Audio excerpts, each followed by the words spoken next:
Hello दोस्तों, आपके अपने YouTube चैनल के फॉर स्टडी सर्कल में आपका स्वागत है। आज हम लोग विकास के जो आयाम होते हैं उसके बारे में चर्चा करेंगे। इससे पहले वीडियो में हम लोग विकास के जो 3 आयाम थे वो हम डिस्कस कर चुके हैं। आज उसके जो नेक्स्ट 3 आयाम है वो करेंगे। उसके बाद वृद्धि बताएंगे और वृद्धि विकास में अंतर बताएंगे।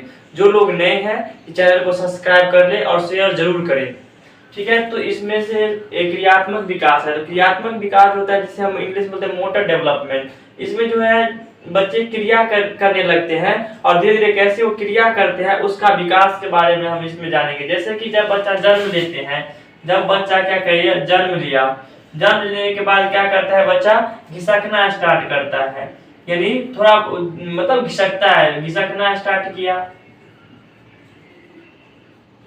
घिसकना। फिर क्या करते हैं ये मतलब घुटने के बल चलता है,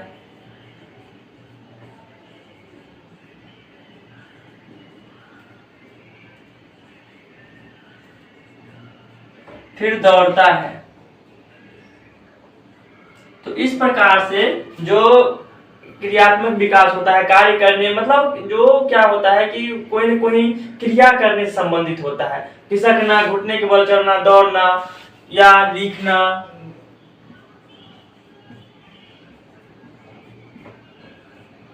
लिखना या सिलाई करना,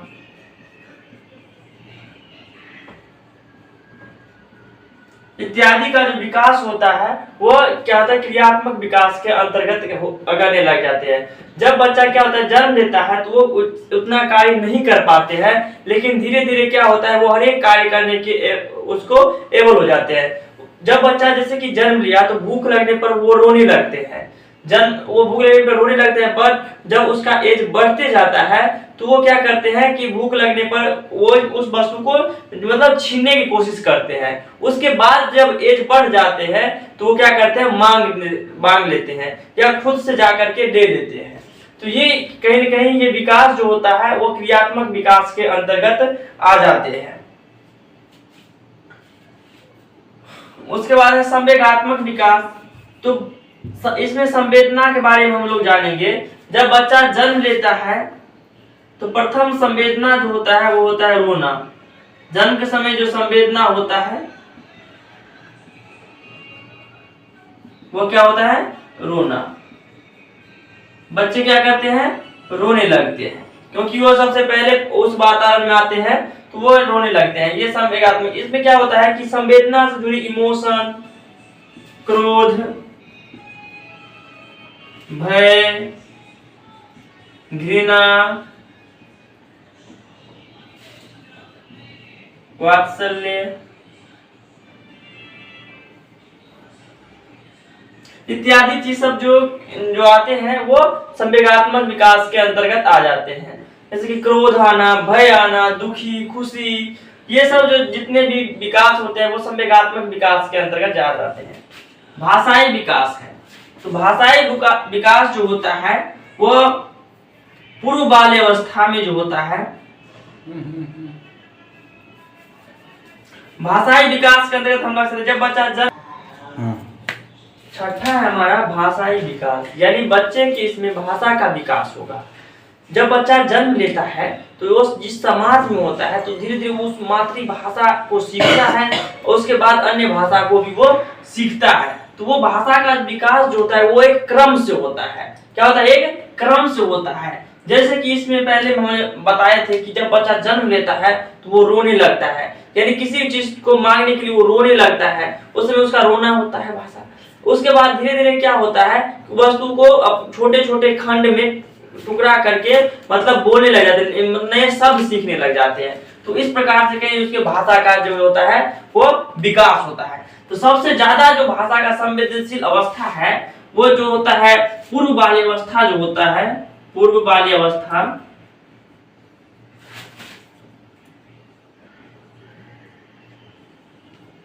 सबसे संवेदनशील होता है, इसमें भाषा का विकास होता है।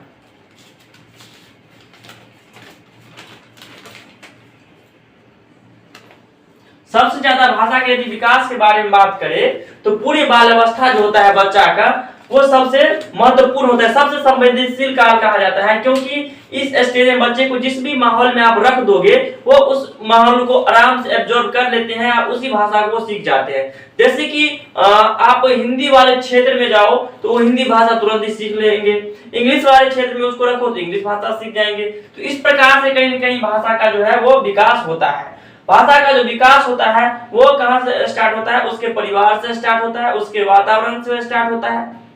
ठीक है, तो ये जो 6 आयाम थे वो हम लोग पढ़ चुके हैं, क्रियात्मक विकास, संवेगात्मक विकास और भाषाई विकास। ठीक है, अब इसके बाद में हम लोग जानेंगे वृद्धि के बारे में कि वृद्धि क्या होता है। ठीक है, तो वृद्धि के बारे में हम लोग जान लेते हैं। भाषा का जो विकास होता है वो एक क्रम से होता है। भाषा का जो विकास एक क्रम से होता है, ये वो जान लीजिए, होता है LSRW, यानी इसको हम ऐसे लिख सकते हैं लिसनिंग यानी सुनना। क्या होता है? सुनना। उसके बाद क्या होता है? सुनने के बाद क्या करते हैं? स्पीकिंग यानी बोलना। उसके बाद होता है रीडिंग यानी पढ़ना। उसके बाद क्या होता है? लिखना। यानी भाषा का विकास कहीं न कहीं इस क्रम से होता है। भाषा जो होता है वो एक क्रम से ही मतलब सीखा जाता है। सबसे पहले कोई भाषा को बच्चे सुनेगा, फिर उसको बोलने का कोशिश करेगा, फिर पढ़ेगा और फिर लिखेगा। तो कहीं न कहीं भाषा का जो विकास होता है इसी क्रम से होता है, LSRW, इसको ध्यान में रखना है। सुनना और पढ़ना, सुनना और पढ़ना जो होता है वो भाषा अधिग्रहण होता है। मतलब यदि हम बात करें ग्रहणशील, इसे हम कहते हैं ग्रहण कौशल, भाषा ग्रहण कौशल होता है। और बोलना और लिखना को हम बोलना और लिखना को हम उत्पादक कौशल कह सकते हैं।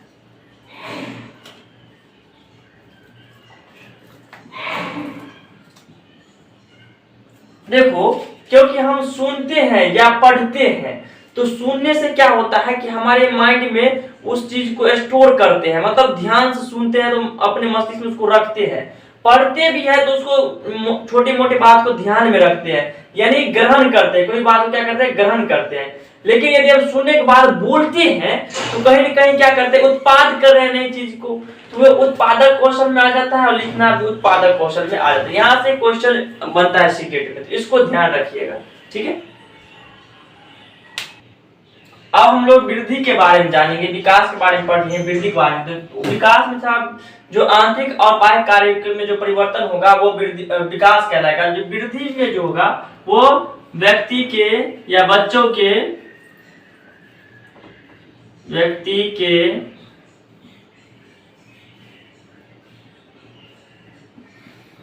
बाह्य कारकों में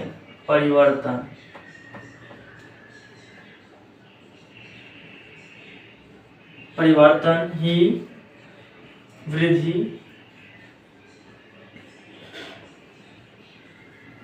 कहलाता है। यदि हम वृद्धि की बात करें तो उसके बाह्य कारक में, यानी तो व्यक्ति के बाह्य कारक में परिवर्तन, जैसे कि हमारी लंबाई को बढ़ना, जैसे कि लंबाई बढ़ना,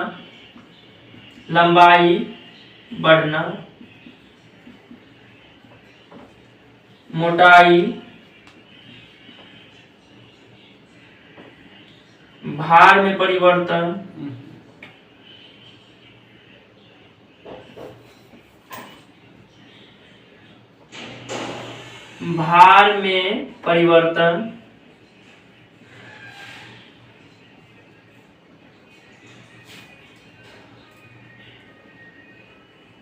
इत्यादि जो होता है वो वृद्धि के अंतर्गत आ जाते हैं। यानी हमारे शरीर का जो वृद्धि हो रहा है ऊपरी से, यदि मांसपेशियां में जो वृद्धि कर रहे हैं तो वो कहीं न कहीं जो होता है वो हमारी वृद्धि कहलाता है। जैसे कि लंबाई बढ़ना, मोटाई, भार में परिवर्तन, ये जो होता है कहीं किसी स्टेज के बाद वो समाप्त हो जाता है, यानी ये हमेशा नहीं चलता है। विकास होता है वो मतलब हमेशा होते रहता है, लेकिन वृद्धि जो है किसी समय के बाद वो अंत हो जाता है वृद्धि का, यानी वृद्धि सतत नहीं चलता है, निश्चित समय तक होता है। वृद्धि जो होता है वो किस समय तक होता है, किसी निश्चित समय तक होगा। यानी जो वृद्धि जो होता है कि जैसे कि बच्चा की ग्रोथ हो रहा है तो लगभग मतलब 18 साल 19 साल तक तो उसके मतलब बॉडी में परिवर्तन देखने को मिलेगा। उसके बाद क्या होता है, वो रुक जाता है। क्या होता है, वृद्धि रुक जाता है। लेकिन विकास जो होता है हमेशा कहीं न कहीं उसको होते ही रहता है, कुछ ना कुछ नया चीज वो सीखते ही रहते हैं। तो कहीं विकास मतलब जीवन पर्यंत चलता है, लेकिन वृद्धि जो होता है वो किसी खास समय के बाद क्या होता है, रुक जाते हैं। ये बाह्य रूप होता है। वृद्धि जो होता है वो शरीर के बाह्य रूप होता है।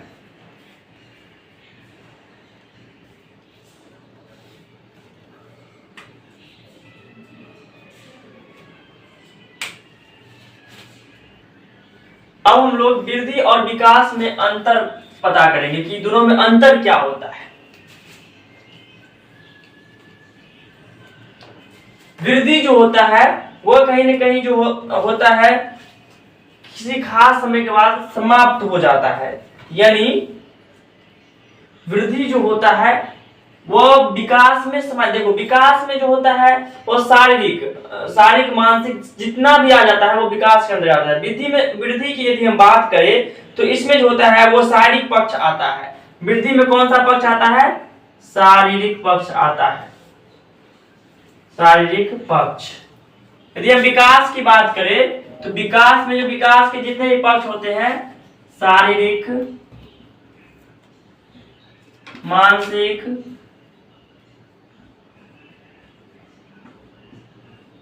सामाजिक,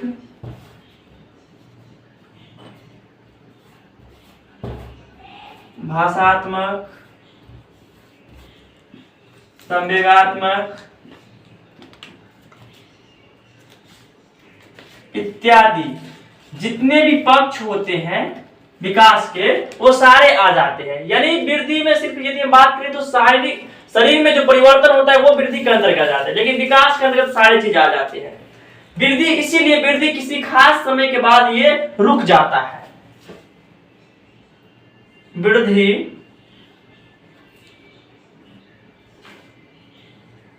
किसी खास समय के बाद रुक जाती है।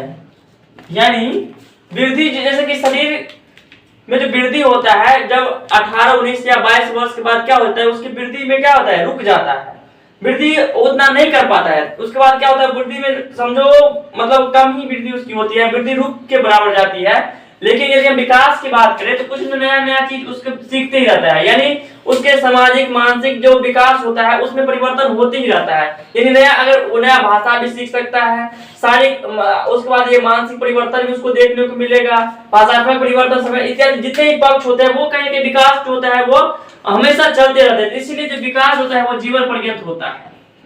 विकास जीवन पर्यंत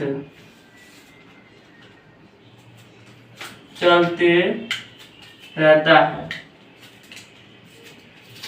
यानी विकास जब तक बच्चा की जन्म मतलब जब तक बच्चा के शरीर में जान है ये समझो, जब तो विकास होते ही रहता है, रुकता नहीं है। लेकिन वृद्धि क्या होता है, किसी खास समय के बाद रुक जाता है। ये जो होता है वो संकीर्ण पक्ष होता है। वृद्धि संकीर्ण पक्ष है, जबकि विकास होता है काफी व्यापक पक्ष है। ये जो विकास होता है वो व्यापक पक्ष है।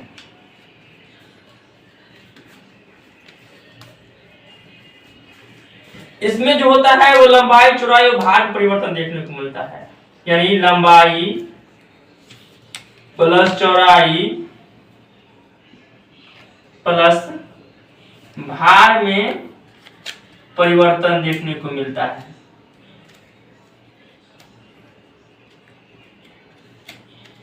इसकी यदि हम बात करें तो ये कार्य करने की क्षमता में परिवर्तन देखा जाता है, कार्य क्षमता में वृद्धि को देखा जाता है।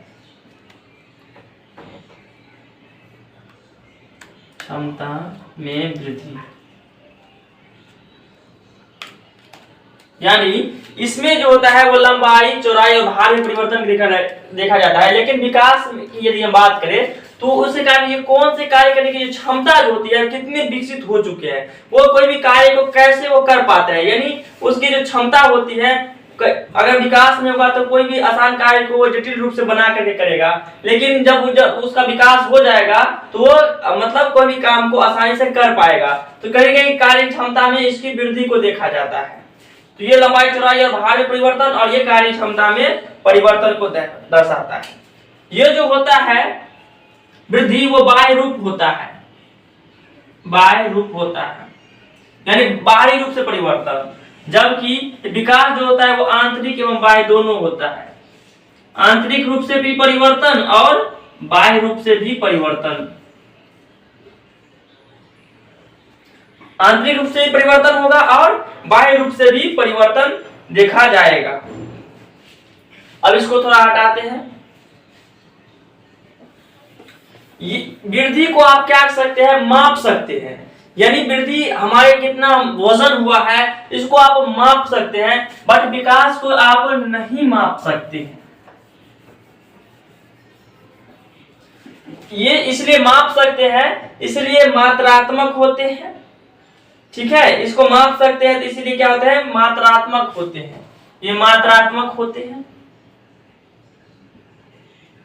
एवं संख्यात्मक भी होते हैं।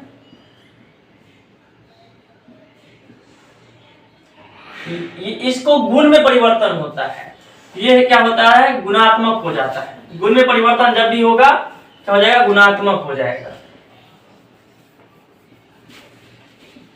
गुण में जो परिवर्तन होगा वो क्या हो जाएगा, गुणात्मक हो जाएगा।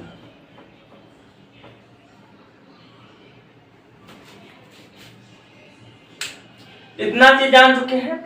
ये जो मात्रात्मक और संख्यात्मक होते हैं और ये क्या होते हैं, गुणात्मक पक्ष होते हैं। उसके बाद ये क्या होता है कि इसमें जो है वो विकास क्या है, निहित है, यानी वृद्धि में क्या है, विकास निहित होती है। ये सब जान चुके हैं, इसको हम मिटा देते हैं।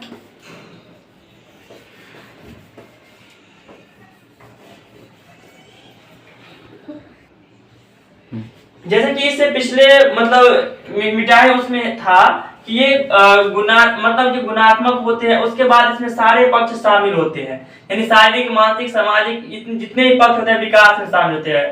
तो वृद्धि का कुछ पक्ष जो होता है वो विकास में शामिल होते हैं, यानी वृद्धि का कुछ पक्ष क्या होते हैं विकास में, वृद्धि का जितने भी पक्ष है, वृद्धि का जितने भी पक्ष वो विकास में शामिल होते हैं, ठीक है। तो इसको हम इस प्रकार से लिख सकते हैं कि वृद्धि में विकास निहित नहीं होता है, यानी वृद्धि में विकास नहीं होता है बल्कि विकास में वृद्धि होता है, यानी वृद्धि में विकास